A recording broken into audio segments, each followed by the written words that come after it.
Robert Kiyosaki, the author of the book Rich Dad, Poor Dad, says that earning money is a science that is not taught in schools. Schools teach us how to become an employee and build a career.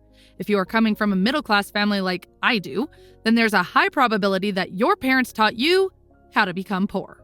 And this is not because your parents don't love you or don't want you to be successful. It's simply because they themselves are not educated on this topic.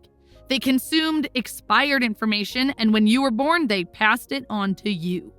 Kiyosaki says, poverty is like genetics. It passes on from one generation to another. Rich Dad, Poor Dad is one of those finance books that I wish I had read when I was 14 or 15 years old. I strongly recommend reading the book or watching this video because I will be doing a detailed summary of all 7 key lessons. Lesson number 1, the rich don't work for money. When he was 9 years old, Robert and his childhood friend Mike weren't invited to a classmate's beach house because they were poor kids. Robert came home and asked his dad how to become rich, and the only response he got was, "You have to learn how to make more money." Even as a kid, Robert understood that this advice wasn't going to help him to become rich. Robert's father, whom Robert calls his poor dad, was a teacher and made a good living, but always struggled financially. Seeing how determined Robert and his friend Mike were to learn about making more money, Robert's dad, the poor dad, advised them to go and talk to Mike's dad, whom Robert called his rich dad. Both Robert and Mike were quite surprised because Rich Dad wasn't rich yet. Plus, he never finished 8th grade, but ran multiple successful businesses. Nevertheless, they went to meet Mike's dad. On the day of the meeting, he asked them if they were ready to learn how to make money. They were excited and nodded their heads quickly. He then made them an offer. He said that he would teach them how to make money, but not in a classroom style. He would only teach them if they worked for him. According to him, he would be wasting his time if they just wanted to sit and listen as they did in school. They could learn faster if they worked for him. Robert wanted to ask a question, but he didn't give them a chance. He said if they couldn't make up their mind decisively, then they would never learn to make money. Opportunities come and go, and being able to know when to make quick decisions is an important skill. They knew they had to make a decision. Robert and Mike looked at each other and both agreed to take the offer. Mike's dad was pleased and said he would pay them 10 cents an hour, and they would work 3 hours every Saturday. Even though Robert had a softball game that day, he chose to work and learn instead of playing. He knew this was his opportunity, and he didn't want to waste it. So, Robert and Mike started working for Mrs. Martin, who was an employee of Mike's dad, and used to take care of a small supermarket. They were the kind of stores where people bought essentials like milk, bread, butter, and cigarettes. The only problem was that the stores didn't have air conditioning, so they had to keep the doors wide open to the road and parking lot, which meant that dust would swirl and settle inside every time a car drove by. Their job was to take canned goods off the shelves, brush them with a feather duster to get the dust off, and then restack them neatly. It was mind-numbingly boring work. They worked for 3 hours every Saturday and got paid 30 cents, which was not very exciting for them, since one comic book cost 10 cents back then. They did it because they wanted to learn how to make money. But after 3 weeks of doing this, Robert was ready to quit. He felt like a slave, working for just 10 cents an hour, and hadn't even seen Mike's dad since the first meeting. So, at lunchtime on the 4th week, he told Mike that he was quitting. The school was boring enough, and he didn't want to waste his Saturdays doing this job anymore. He was done. To his surprise, Mike started smiling and said that his dad had expected this to happen. He had told Mike to meet with him when Robert was ready to quit. It made Robert mad, but Mike said that his father's way of teaching was different from Robert's parents. He didn't like to lecture and used experience as a way of teaching. Robert agreed to meet with Mike's dad the following Saturday to hear him out. Even his real dad was angry with Mike's dad. Robert's poor dad had advised him to demand a raise of at least 25 cents an hour and to quit if he didn't get it. When Robert arrived at Mike's house, he was made to wait in line for 45 minutes before Mike's dad finally appeared. Frustrated and angry, Robert told Mike's dad that he had not kept his end of the bargain. He had promised to teach him if he worked for him, but he had not fulfilled his promise. Robert accused him of being greedy and not respecting his employees. He asked Robert if teaching meant talking or giving a lecture, and Robert replied with a nod. Rich Dad told him that life is the best teacher of all and that most of the time, life does not talk to you. He explained that life often pushes us around to teach us something. Some people let life push them around while others fight back against the wrong things, such as their job, boss, or spouse. But only a few people welcome life's push as an opportunity to learn and grow. Rich Dad said that he had over 150 employees, but none of them had ever asked him to teach them about money. They only sought jobs and paychecks, never really grasping the purpose of their work. However, when Mike told him that both of them wanted to learn how to make money, Rich Dad decided to create a program that mirrored real-life experiences. He paid them a mere 10 cents an hour, which initially made them angry. But he explained that he wanted them to experience life's push so that they could understand what he was trying to teach. When Rich Dad asked Robert what he had learned from working for such a low wage, he complained about his greed and lack of respect for his workers. He even threatened to quit if his rich dad didn't pay him more or teach him more. Rich Dad explained that most people would do exactly what he was suggesting: quit and look for a higher paying job. However, this usually wouldn't solve their problems. He wanted Robert to understand that waiting for a raise, thinking that more money would solve his problems, was not the solution. The solution is to make money work for you. Robert was slowly starting to understand the lesson Rich Dad was trying to teach. Rich Dad asked if Robert still had a passion to learn. When Robert said yes, he told him he was going to stop paying him for the work at the store. Robert was confused. He came for a raise, but now he was going to work for free? Rich Dad said that if he wanted to make more money, then he needed to use his head and figure it out. Robert and Mike worked for free for 3 weeks. One day, Mike's dad showed up and took the boys outside for ice cream. Rich Dad asked if they learned anything yet. They said no. The Rich Dad told them they better hurry and start thinking about the lesson that was staring at them. To explain the lesson, he asked the boys to look at Mrs. Martin and the people in the park and think if the life they were living seemed exciting to them. They worked hard for little money their whole lives, clinging to the illusion of job security and looking forward to a 3-week vacation each year and maybe a pension after 45 years of service. Rich Dad said if this kind of life excited them, he would be willing to offer them a raise of 25 cents an hour. Their heartbeats raised, and they knew it would mean so much to them, but still, they said no. Seeing their resistance, Rich Dad raised his offer to $1 an hour, then $2. Each time he raised his offer, Robert's heart started exploding, and his brain was pushing him to take the offer. He knew $2 an hour would have made him the richest kid in the world. He couldn't imagine earning that kind of money. He wanted to say yes. He could picture a new bicycle, a new baseball glove, and the adoration of his friends when he flashed some cash. But somehow his mouth stayed shut.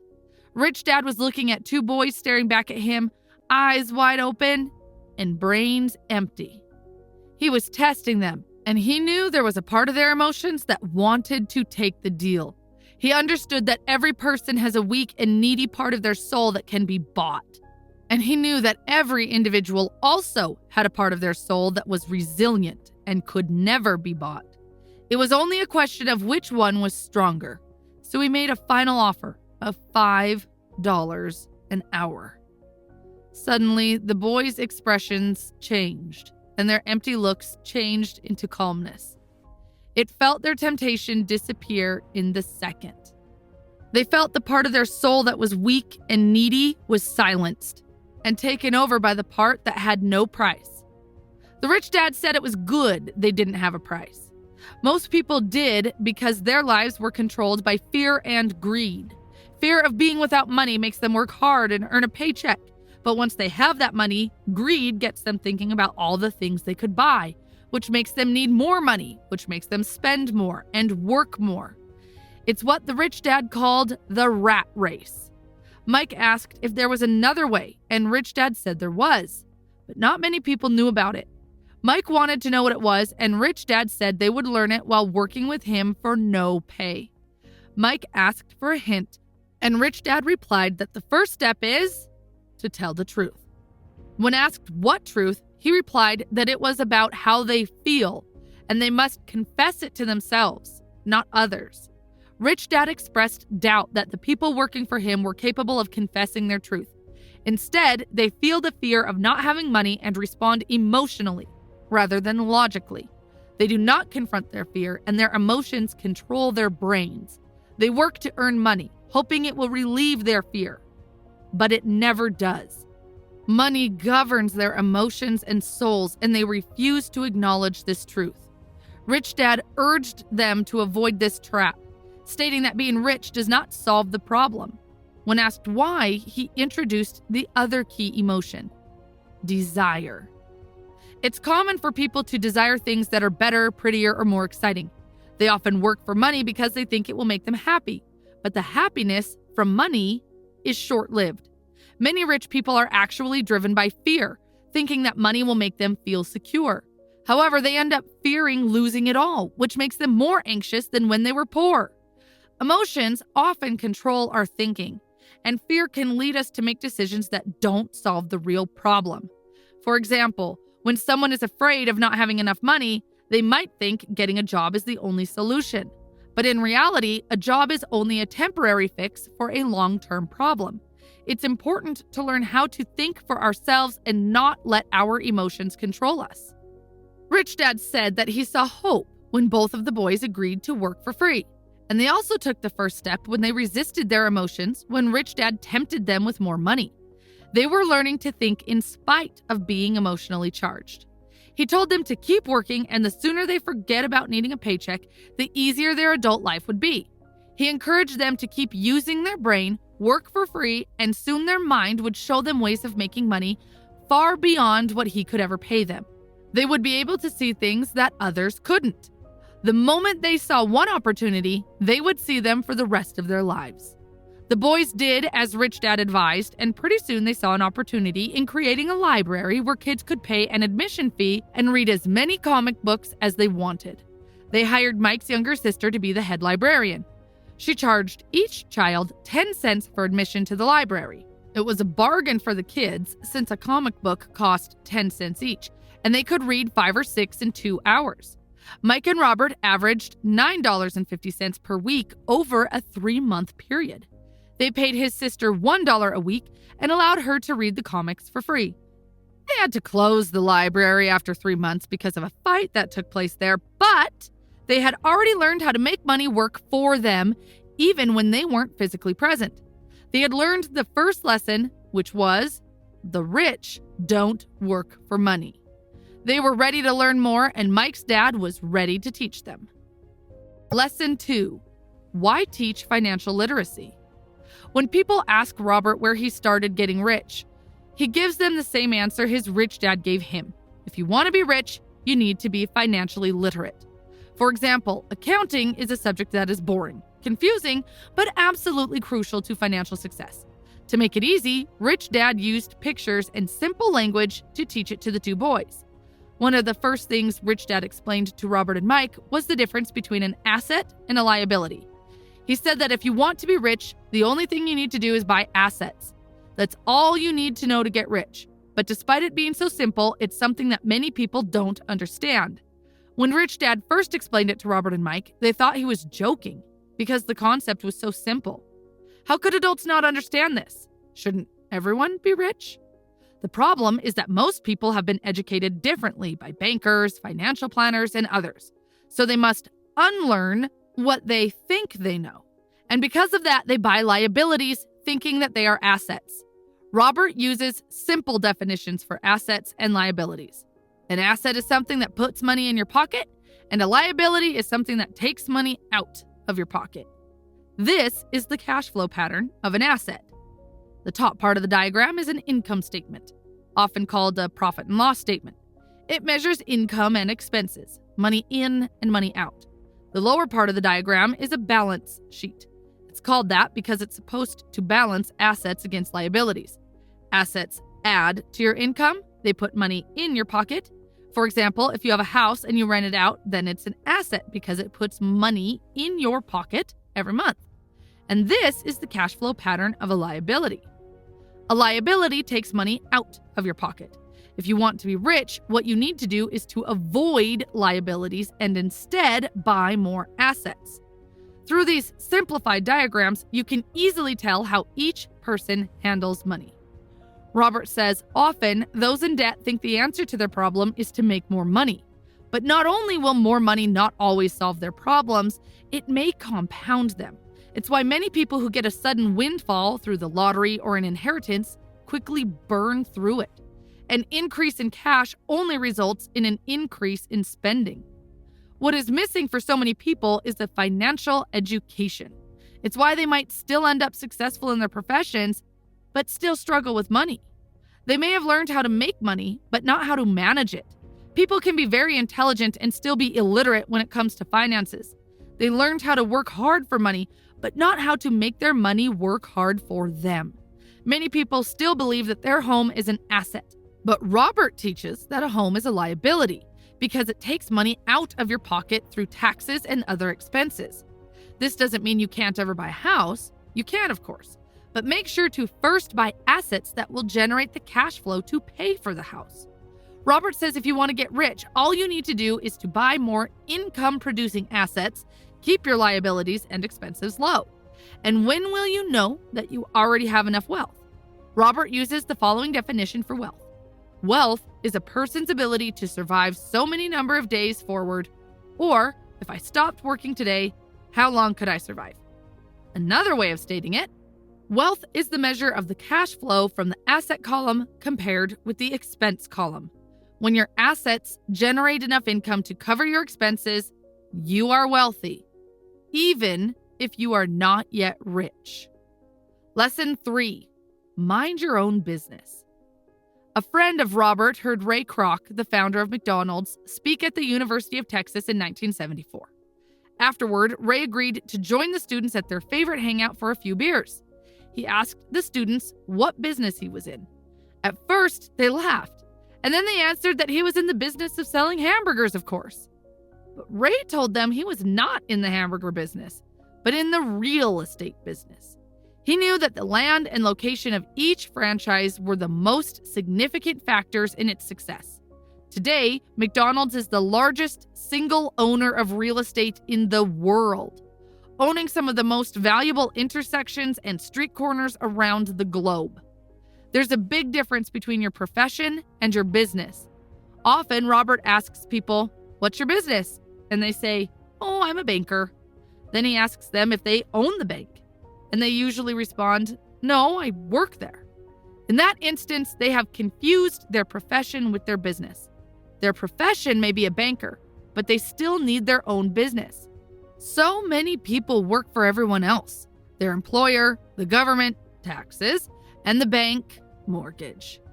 What Ray Kroc and Rich Dad knew was secret number 3 of the rich. Mind your own business. Don't spend your whole life working for someone else. Too many people spend their lives minding someone else's business and making them rich. Minding your business doesn't mean starting a company, though for some people it will. Instead, your business revolves around your asset column, not your income column. Keep your daytime job, but start buying real assets, not liabilities that lose value as soon as you walk out of the store. Keep expenses low, reduce liabilities, and diligently build a base of solid assets. Parents need to teach young people this before they leave home so that they understand what a true asset is and won't find themselves trapped in a lifestyle of debt. Robert says real assets fall into the following categories: businesses that do not require his presence. He owns them, but they are managed or run by other people. If he has to work there, it's not a business, it becomes his job. Number 2, stocks. Number 3, bonds. Number 4, income-generating real estate. 5, royalties from intellectual property, such as music and patents. 6, anything else that has value, produces income, or appreciates and has a ready market. Acquire assets that you love. Robert loves real estate and thus spends most of his time thinking about and shopping for it.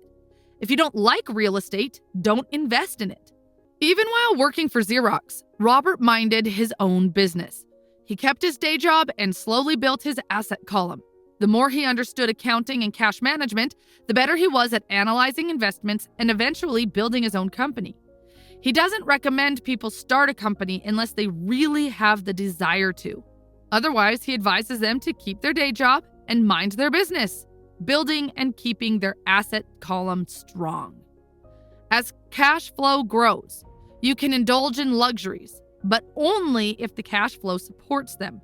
Build the asset column and let the income generated by those assets pay for the luxuries. When assets generate enough income to cover luxuries, that's when you can buy them. Lesson 4. The history of taxes and the power of corporations. Many people see Robin Hood as a hero, taking from the rich and giving to the poor. Rich Dad did not share that opinion. He called Robin Hood a crook. Though the popular sentiment is that the rich should pay more in taxes and give to the poor, in reality, it's the middle class that is heavily taxed, especially the educated upper income middle class. To understand how this happens, Robert gives a brief history of taxes. In England and America, originally there were no taxes, only occasional temporary levies to pay for such things as wars. In 1874, England made income tax a permanent levy on its citizens. And in 1913, America made an income tax permanent. These countries were able to get taxes accepted by the majority because they were first levied only against the rich. However, although income tax was designed to punish the rich, it wound up punishing those who had voted for it, the poor and middle class. Rich Dad explained that he and Poor Dad were opposite. Poor Dad, as a government employee, was rewarded if he spent money and hired people, making his organization larger. But for Rich Dad, the fewer people he hired and the less money he spent, the more he was respected by his investors. Poor Dad sincerely believed the government should help people. For Robert, it was a challenge to work for one of the biggest capitalists in town and go home to a prominent government leader. It wasn't easy to know which dad to believe. But over time, as Robert studied the history of taxes, he saw an interesting perspective. As the government's appetite for money grew, taxes soon needed to be levied on the middle class, and from there it kept trickling down. But the rich saw an opportunity because they don't play by the same set of rules. Corporations, which became popular in the days of sailing ships, offered a way around taxes. Understanding the legal corporate structure gave the rich a steep advantage and allowed them to outsmart the intellectuals. A corporation is simply a legal document that creates a legal entity. It's not really a thing, not a factory or a group of people, but it offers a lower income tax rate than individuals have. This is why most wealthy people on the planet don't pay taxes or pay very little percentage of their income as taxes. Attempts to punish the rich rarely work because the rich find ways to minimize their tax burden. Lesson number 5, the rich invest money. Our mind is the most important asset. If you train it right, millions can be made from a simple idea or an agreement. If you increase your financial intelligence, you will start seeing things that others don't.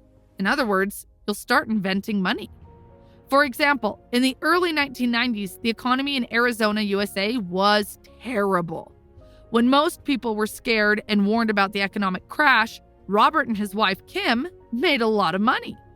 Robert gives an example of buying a house worth $75,000 for $20,000. They had to put $2,000 down as a down payment, but they didn't have it. So they asked a friend to lend them $2,000 for a $200 fee. The friend agreed, and while the purchase was being processed, Robert ran an ad advertising the same $75,000 house for only $60,000 and required no down payment from the buyers. As soon as the house was legally his, he sold it in minutes, and the $40,000 was created almost out of nothing. Total working time, 5 hours. What this simplified example illustrates is how ideas can create hundreds of thousands of dollars if you improve your financial intelligence and see what others miss. Robert says, markets go up and down and investments come and go. The world is always handing you opportunities of a lifetime. You simply need to be able to see them. The more you develop your financial intelligence, which takes time, the more opportunities will be offered to you. There are many changes ahead in our world, and developing your financial IQ allows you to see that future of change through the lens of excitement, not dread. You'll see the opportunities and act on them, as opposed to those who allow their fear to keep them on the sideline, watching others move boldly forward. For example, land was wealth 300 years ago. Later, wealth was in factories and production. Today, wealth is in information. But information flies around the world at the speed of light, and this process will be faster and more dramatic as time passes. Lesson 6. Work to learn, don't work for money. Robert was interviewed a few years ago in Singapore by a journalist who, over the course of their conversation, revealed that she wanted to become a best-selling author like him. But her novels, which everyone said were excellent, never sold. Robert suggested that she take a course in sales training. That offended the reporter, who said she had a master's in English literature and didn't see how learning to sell would help her. In fact, she hated salespeople. When Robert pointed out that he was a best-selling author, not a best-writing author, she replied that she would never step so low and learn to sell, and left the interview. There are talented people all around us who struggle financially, just like that reporter. In the words of one business consultant, they are one skill away from greatness. When it comes to money, the only skill most people know is to work hard. If that reporter took some courses in sales, then got a job at an advertising agency, she would learn a lot about sales, and then she could use that knowledge to sell more novels. When Robert came out with his first book, If You Want to Be Rich and Happy, Don't Go to School, a publisher suggested he change the title to The Economics of Education. But Robert knew that such a title wouldn't sell. Even though he is pro-education, he chose a title that was controversial because he knew it would get him on more TV and radio shows. And it worked. Rich Dad encouraged Robert to learn a little about a lot. That's why Robert and his friend Mike had worked so many jobs growing up, to gain a variety of experiences. Most people work hard to get a secure job, focusing on pay and benefits in the short term. What they should do is seek work that will teach them the skills they'll need. Robert recommends a long-term view. Instead of simply working for money and security, take a second job to learn a second skill. Many will resist this because they aren't ready for change. But it's like going to the gym. You might have to talk yourself into starting, but you'll be so glad you did when the workout is over. Poor Dad wanted Robert to become specialized, even though that didn't work out well in his own life. He never understood that the more specialized you become, the more you are trapped and dependent on that specialty. Rich Dad, on the other hand, encouraged Mike and Robert to groom themselves and learn about a lot of different areas of business. According to Robert, the main skills needed for success are 1. Management of cash flow, 2. Management of systems, and 3. Management of people. And the most important specialized skills are sales and marketing. These are skills Robert works on constantly, attending courses or buying educational resources to expand his knowledge. Lesson 7. Overcoming obstacles. The 4 main reasons financially literate people may still not develop abundant cash flow are 1. Fear, 2. Cynicism, 3. Laziness, and 4. Bad habits. Let's look at each of them. Overcoming fear. No one likes to lose money. The only people who have never lost money investing are those who haven't done it. Everyone has the fear of losing money. The difference is how you handle fear and losing. The primary difference between a rich person and a poor person is how they manage that fear. Robert says, I have never met a rich person who hasn't lost money, but they don't let the fear of that take them out of the game. Most people play not to lose when they need to be playing to win. And that's why so many people struggle financially. They might have a safe, sensible, and balanced portfolio, but it's not a winning portfolio. They're playing not to lose. For example, a balanced portfolio isn't a bad thing, but it's not going to help you win big. It's not how successful investors play the game. You must be a little unbalanced in the beginning and put your eggs in a few baskets and focus on them. Overcoming cynicism. Whether it's our own self-doubt or the doubts of other people in our lives, often we allow that doubt to keep us from acting. We play it safe and opportunities pass us by. Robert shares the example of a friend who was about to buy an investment property for a great price but backed out at the last minute when a neighbor, who wasn't an investor, told him it was a bad deal. Had he stayed in it, he would have doubled his investment and started to get out of the rat race. Doubts and cynicism keep most people poor. Rich Dad liked to say, cynics criticize and winners analyze. Winners keep their eyes open and see opportunities everyone else missed. For example, real estate is a powerful investment tool for anyone seeking financial independence. Yet every time Robert mentions real estate as a vehicle, he often hears, I don't want to fix toilets, or I don't want to deal with problematic tenants. They focus on toilets, and it keeps them poor. Overcoming laziness. What's the cure to laziness? A little greed. That can be hard to hear because so many of us were raised to see greed or desire as a bad thing. Rather than saying, I can't afford it, change your mindset to, how can I afford it? That opens the brain and forces it to think of solutions. I can't afford it is a lie. The human spirit knows it can do anything. By saying you can't do something, you're creating a conflict between your spirit and your lazy mind. How can I afford it creates a stronger mind and a dynamic spirit. Without that little greed, the desire to have something better wouldn't be possible. Our world progresses because we all desire a better life. New inventions are made because we desire something better. We go to school and study hard because we want something better. Too much greed is bad, but a little can motivate you. Overcoming bad habits. To be successful, you must develop successful habits. Poor Dad always paid everyone else first and himself last, but he rarely had any left over. This was his habit. On the contrary, Rich Dad always paid himself first, even if he was short of money. He knew that creditors and the government would complain if he didn't pay them. This motivated Rich Dad to seek other forms of income to pay them. If he paid himself last, he wouldn't feel that kind of productive pressure. Forcing himself to think about how to come up with the extra income to pay the creditors made him stronger. This is it for this video. I've summarized several other books from Robert Kiyosaki. If you are interested, then check out the playlist you see on your screen. Thanks for watching.